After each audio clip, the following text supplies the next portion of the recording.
They said I was lucky. A loving husband. A peaceful home.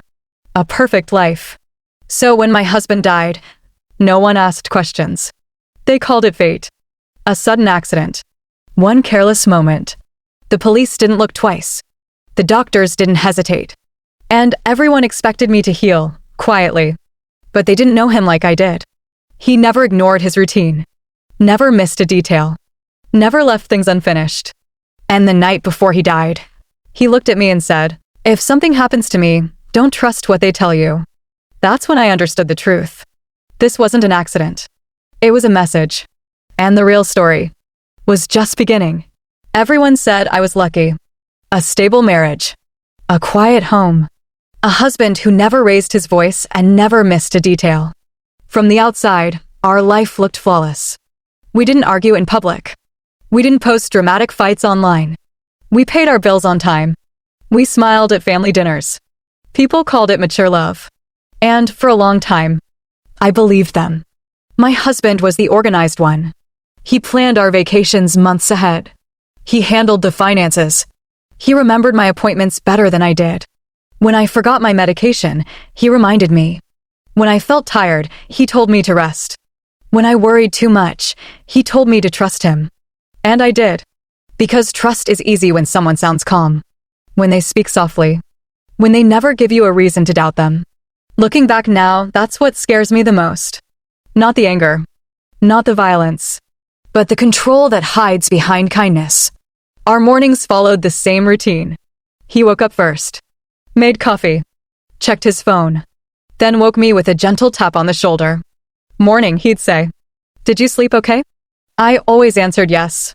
Even on the days I didn't. He watched everything. What I ate. How much I slept. Which pills I took. He said it was care.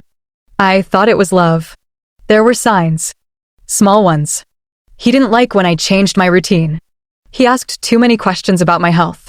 He insisted on coming to every doctor appointment. And when I suggested seeing a different doctor once, he smiled and said, "Why? We already have someone who knows you so well." At the time, that sounded comforting. Now, it sounds rehearsed. The night before everything changed, we sat across from each other at the kitchen table. No tension. No fight. Just quiet. He looked at me for a moment longer than usual. Then he said, "If anything ever happens to me, make sure you don't believe everything people say." I laughed it off. I told him he was being dramatic. He smiled. Didn't explain. And that was the last normal conversation we ever had. The next morning, everything looked the same. Same kitchen. Same routine. Same calm. Nothing felt wrong. And that's what makes this story dangerous. Because the most terrifying crimes don't start with chaos. They start with trust. They start inside homes that look safe. Inside marriages that seem perfect. Inside lives everyone else envies. And by the time you realize something is wrong, it's already too late. The morning he died didn't feel different. That's what still haunts me. No warning signs. No sense of danger. No moment where my instincts screamed at me to stop. The day started the way every other day did. He woke up first. Made coffee. Checked his phone. I remember the sound of the kettle. The smell of toast. The quiet music playing from the radio. Everything felt normal. Too normal. I came into the kitchen while he was standing by the counter. He smiled when he saw me. The same calm smile he always had. "You look tired," he said. "Did you take your medication last night?" I nodded. That question should have bothered me. But it didn't. Because he asked it every day. We sat down to eat. He barely touched his food. I didn't think much of it. He took a sip of his coffee, then another. Then he stopped. He pressed his hand against his chest, slowly at first, like he was trying to catch his breath. "Are you okay?" I asked. He didn't answer. The cup slipped from his hand and shattered on the floor. The sound was loud. Sharp. He fell backward. And just like that, my perfect life collapsed. I froze. For a few seconds, I couldn't move. I kept waiting for him to speak. To laugh. To tell me this was some kind of joke. But he didn't. I called 911 with shaking hands. My voice sounded calm on the phone, even though my body wasn't. They told me to start CPR. I tried. His skin felt cold. Too cold. The paramedics arrived fast. They worked on him for a long time. Long enough for hope to exist. Then one of them looked at me and shook his head. I already knew what he was going to say. Time of death was declared right there in our kitchen. The police arrived next. They asked routine questions. Had he been sick? Was he under stress? Did he take any medication? I told them everything. They didn't write much down. They didn't look around the house for long. They saw a clean kitchen. A married couple. No signs of struggle. To them, it was simple. The doctor confirmed it later. Heart failure. Natural causes. No foul play suspected. Case closed. People started calling. Family. Friends. Co-workers. Everyone said the same thing. I'm so sorry. He was such a good man. These things just happen. They told me I was strong. They told me to rest. They told me to let go. No one asked questions. Because nothing looked wrong. But that night, when the house finally went quiet, something didn't sit right with me.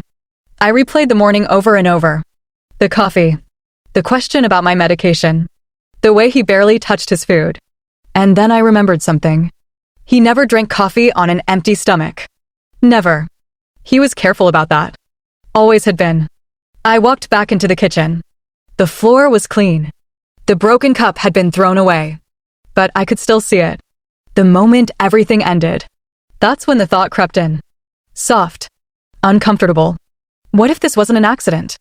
What if the life everyone admired ended exactly the way someone wanted it to? I didn't say it out loud. I didn't accuse anyone. But deep down, I felt it. The death was too quiet. Too clean. And the person who knew our routine better than anyone was the one who died. Or so it seemed. The days after his death moved slowly. Too slowly. People assume grief is loud. Crying. Screaming. Breaking down. Mine wasn't. Mine was quiet. Heavy. Unsettling. I went through the motions. Funeral arrangements. Paperwork. Condolence messages I didn't know how to answer. Everyone kept telling me the same thing. You did everything you could. There was nothing you could have done. I nodded. But something inside me refused to settle. I started noticing details I'd ignored before. Small things. His phone was gone. Not lost. Gone. The police said it probably got misplaced during the chaos. That explanation didn't sit right with me. He never went anywhere without it. Never. Then there was the paperwork. Insurance documents arrived faster than I expected. Too fast. Multiple policies. Large amounts. All in my name. I stared at the numbers, trying to understand how I'd never known. How I'd signed some of them without remembering. That's when fear finally settled in. Real fear. I went back through old emails. Doctor reminders. Prescription updates. Most of them weren't addressed to me. They were addressed to him.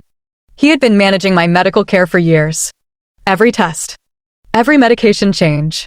Every appointment. And suddenly, I couldn't remember the last time I'd spoken directly to a doctor alone. I requested my medical records. It took time. When they arrived, I read every page. Slowly. Carefully. And then I saw it. A medication I had never been prescribed. Low dosage. Long-term use. Listed under my name. My hands started shaking. Because I recognized the drug. I had once looked it up after he insisted I take it. It wasn't meant to help. It was meant to weaken. That night, I barely slept. I kept replaying our conversations. The way he asked about my pills. The way he watched me take them. The way he always smiled afterward. Not relieved. Satisfied. I tried to tell myself I was overthinking. Grief can do that. It makes you suspicious. Paranoid. But the pattern was too clean. Too deliberate. I remembered the night before he died. The way he warned me not to trust what people say. At the time, I thought he was talking about others. Now I wondered, was he talking about himself? I checked the kitchen cabinet. The medication bottles were there. Except one. The newest one. The one he'd brought home just weeks before. It was gone. Not misplaced. Gone. That's when the truth finally surfaced. Not all at once. But enough. This wasn't random. This wasn't natural. This wasn't fate. Someone had been managing our lives from behind the scenes. Controlling routines. Controlling information. controlling outcomes. And the scariest part? I had trusted them completely. I didn't call the police. Not yet. Because if I was right, then the person responsible wasn't just careless. They were careful. And careful people don't make mistakes unless they feel safe. So I stayed quiet. I kept grieving. I thanked people for their sympathy. And behind closed doors, I started documenting everything. Dates, prescriptions, bank statements. I stopped taking the medication. Slowly. Without telling anyone. And for the first time in months, I felt clear. That's when I knew. Something was wrong. Very wrong. And whatever had happened in that kitchen was only the beginning. When you lose someone, people tell you to hold on to the good memories. I tried. But every memory I touched felt edited. Like someone had removed pieces on purpose. I started from the beginning. Not the proposal. Not the wedding. Before that. The first year. The version of us I had trusted without question. I pulled out old photos. Trips. Dinners. Smiles frozen in perfect frames. At first glance, everything looked normal. Too normal. Then I noticed something strange. In almost every photo, he was watching me. Not smiling at the camera. Watching me. Like he was making sure I was where I was supposed to be. Friends told me we were the perfect couple. But when I reached out to them now, their stories didn't match. Some said we rarely came out together. Others said he always spoke for me. Finished my sentences. Decided when it was time to leave. I'd never noticed. Because it happened slowly. Control doesn't start with force. It starts with care. I'll handle it for you. You don't need to stress. Trust me. And I had. Completely. I looked at our finances next. That's where the cracks widened. Accounts I didn't recognize. Transfers I couldn't explain. Small amounts at first. Then larger ones. Always approved by me. Except, I didn't remember approving any of it. That's when I found the pattern. Important decisions were always made when I wasn't feeling well. After doctor visits. After medication changes. Moments when my head felt heavy. When saying yes felt easier than asking questions. I went through our messages.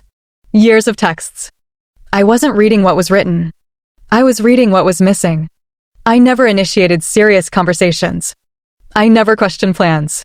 I never disagreed. It was like my voice had slowly faded out of my own marriage. Then I found something that stopped me cold. A message thread. Not with me. With a lawyer. Dated years ago. Before our wedding.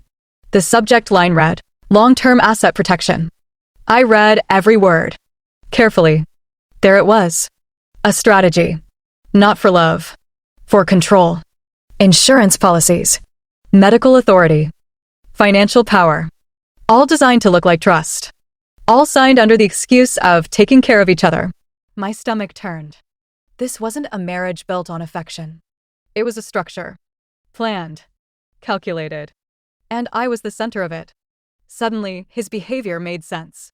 Why he insisted on handling paperwork. Why he discouraged me from working full-time. Why he kept my circle small. Isolation wasn't accidental. It was necessary. The night before he died came back to me again. The way he looked at me. Not lovingly. Not fearfully. Like someone checking their work one last time. I realized something terrifying. If he hadn't died, I would have. Slowly. Quietly. Legally. No struggle. No crime scene. Just a tragic decline. I sat there for hours. Not crying. Not shaking. Just understanding. Understanding that love had been used as camouflage. Understanding that I had survived something I was never meant to. And for the first time since his death, I felt anger. Pure. Focused. Controlled. I wasn't just a widow. I was evidence. And the truth behind our marriage wasn't buried with him. It was written everywhere. In documents. In decisions. In the silence he'd trained me to accept. I closed the files. Took a deep breath.